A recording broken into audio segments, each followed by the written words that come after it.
The auction hall was massive, a cathedral of cold steel and glaring lights, echoing with the murmurs of countless bidders from across the galaxy. Rows of alien slaves stood on raised platforms, their eyes filled with dread and defiance. Among them, she stood out, not for beauty or elegance, but for the aura of quiet strength that clung to her like armor. She had been labeled a personal slave, meant for the whims of the wealthiest and most powerful. Yet no one dared approach her. Her name was Lyra, and she carried herself with the grace of someone who had survived horrors most could not imagine. The guards, armed with energy whips, made sure no one defied the rules. But even as she was paraded for potential buyers, her gaze swept across the crowd, challenging anyone who dared look too long. The murmurs reached a peak when a human stepped forward. Unlike the other bidders, he was unassuming, average height, simple attire, eyes that held a strange warmth. Where others sought profit or power, he seemed different. He didn't whisper with other bidders, didn't calculate prices, or consider leverage. He merely looked at Lyra and stepped closer. The auctioneer's voice boomed. "Next lot. This one is owned. Her price is not for negotiation." Lyra's eyes flicked toward the human. Most humans in her experience were cruel, opportunistic, and greedy. Yet something in his stance, the calm certainty in his posture, made her pause. She had been sold, rebought, and traded more times than she could count, each time losing a fragment of her freedom and her hope. The human raised his hand. "I'll take her," he said simply. A ripple of laughter ran through the hall. "You? A human? She's worth more than your lifetime's earnings," a bidder sneered. Others shook their heads, amused at what they considered folly. Lyra's jaw tightened.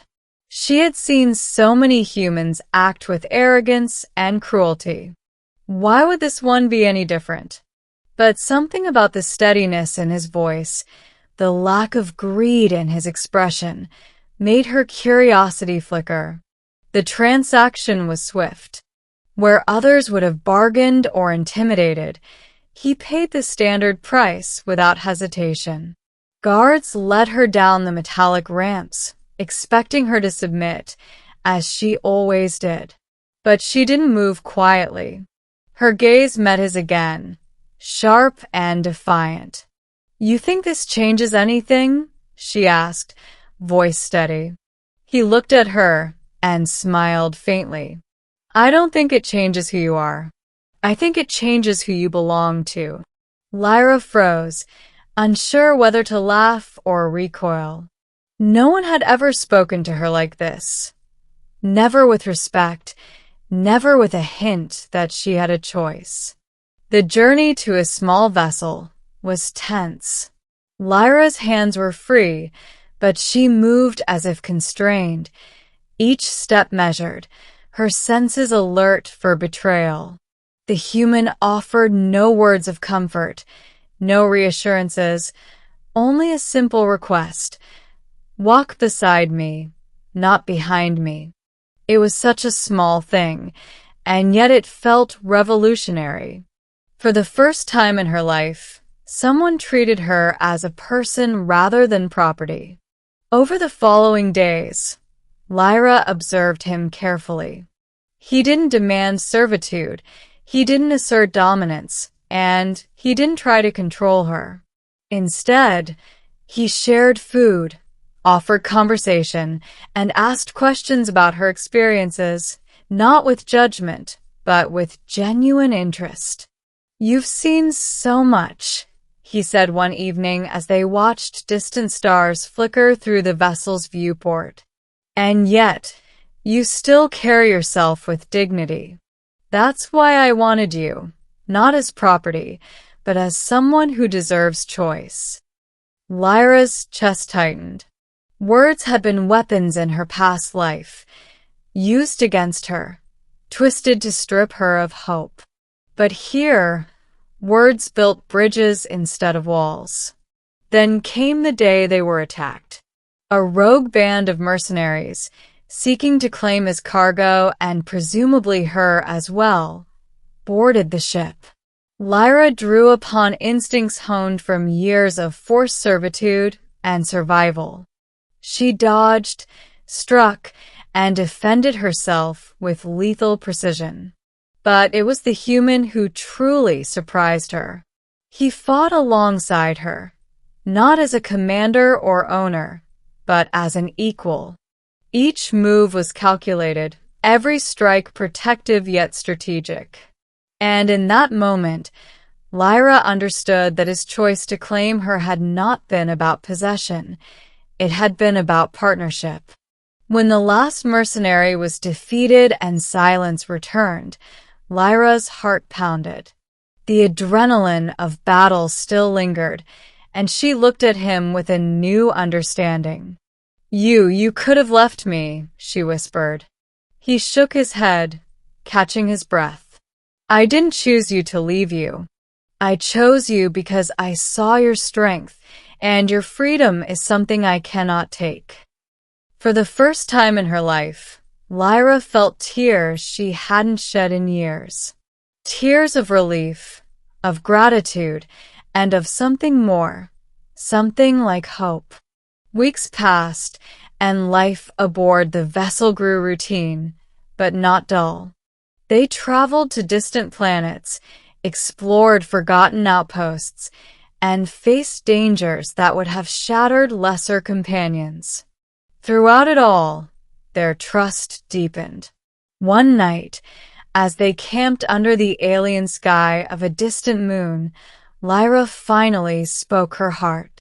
"Why me? There were countless others at the auction. Why not one of them?" He looked at her, his eyes reflecting the twin moons above. "Because you were the only one who didn't let the world break you entirely. You still carried yourself with strength and dignity. You didn't just survive, you demanded to live. That's why I chose you." Lyra's chest tightened, a warmth spreading through her that had nothing to do with the alien sun above. In that moment, she understood what had truly changed. She was no longer a slave, no longer someone to be traded or owned. She was chosen, not for profit, not for pity, but for who she truly was. And then, in a gesture that neither had anticipated but both understood, he reached out his hand. "Stay with me, not as a slave, not as a ward, but as someone I care for deeply. Stay as my partner, my companion, my wife." Lyra hesitated. The word wife had been foreign, almost laughable in her past life. But now, with the freedom of choice and the depth of understanding between them, it felt like the culmination of everything she had ever survived. With a small, almost shy smile, she took his hand. I choose to stay. With you." The stars above seemed to shine brighter, as if acknowledging the union of two beings who had defied expectation, cruelty, and fate itself. They were no longer owner and slave. They were two equals, bound not by force, but by choice, respect, and the unexpected power of love. In a galaxy where freedom was often a commodity, Lyra had found hers in the one place she never thought possible, in the hands of a human who had seen her for who she truly was.